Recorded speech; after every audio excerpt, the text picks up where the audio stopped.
Hey folks, Robbie here with the 63 Corvette. Did some wheel detailing on the rims. Gave a couple steelies in the back.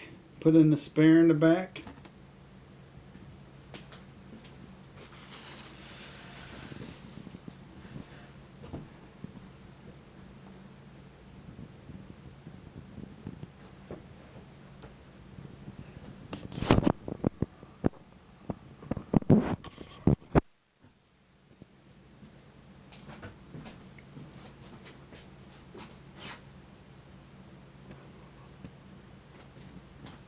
Hopefully you can see it okay.